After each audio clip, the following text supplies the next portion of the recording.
Okay,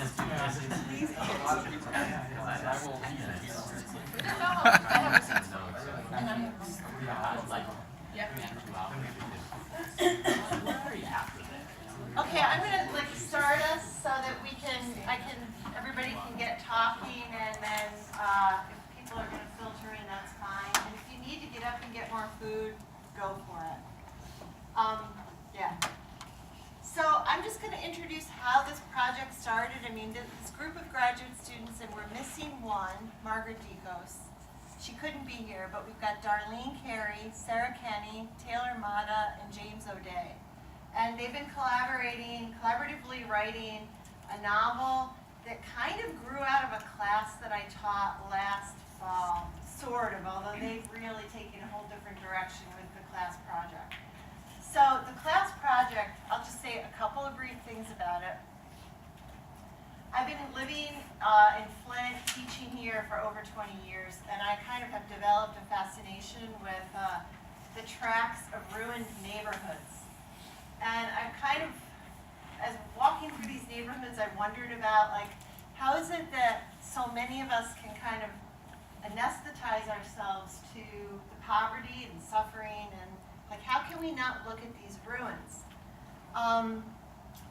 So that, I don't know whether it's apathy, I think in some ways we stay away from those ugly places in Flint. We choose not to go there, or if we do, we just kind of go through them as fast as we can. So the flip side of apathy, though, is let's tear down those neighborhoods, and let's start over, and let's make a fresh start. And so I think that in Flint, apathy and the heroism of a new start, we have so much of that, but the ruins still remain. What do we do with ruins?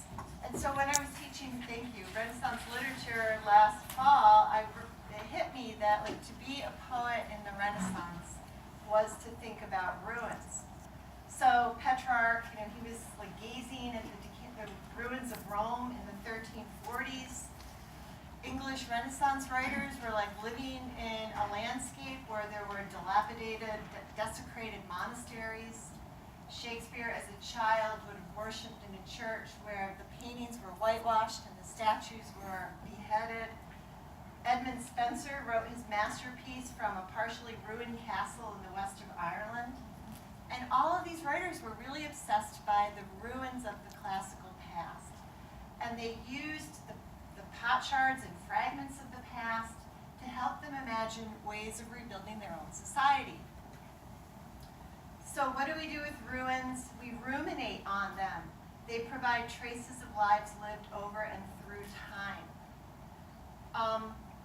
The past meets and interacts with the present in ruins.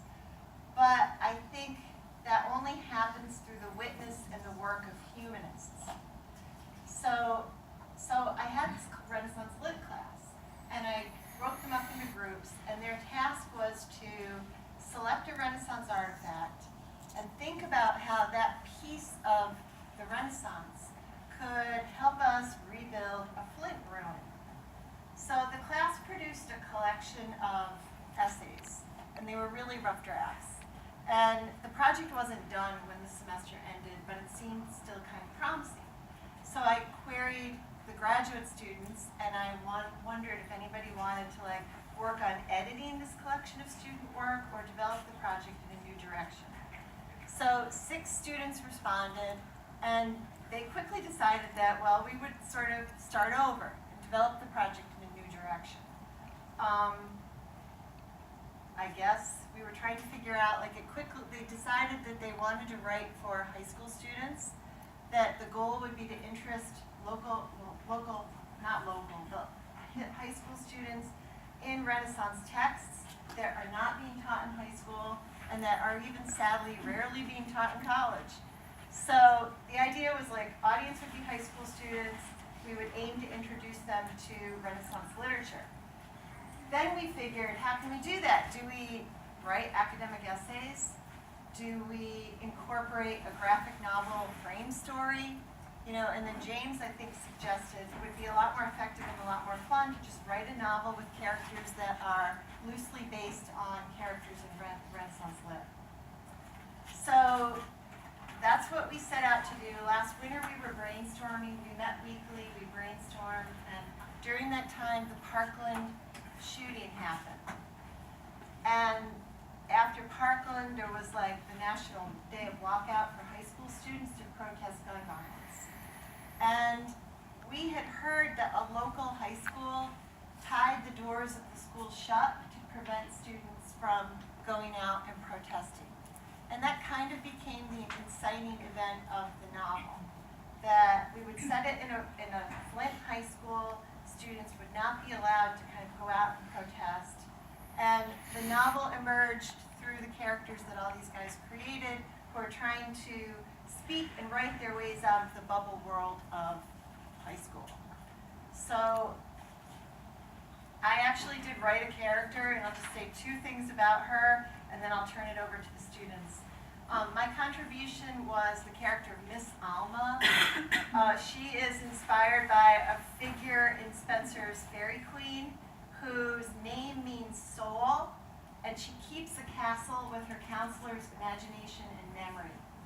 So my Miss Alma is a kind of unhinged librarian, and she's and she's kind of like losing her mind because like her library is being repurposed and the books all have to go to storage, and she decides that she has to like get the wisdom of this literature out to students before it's too late. And she kind of has some interesting ways of doing that. She runs an alternative lunch for like troubled students, and she prepares a role-playing exercise for them in the middle of the novel. They act out a scene from Titus Andronicus. It's kind of a climax play within a play where the characters have to kind of face the fact that they have to save themselves.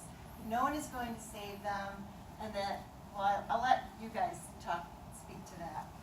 But I think I've said enough to introduce like the idea, the basic, where the project came from, and I'll turn it over to you all.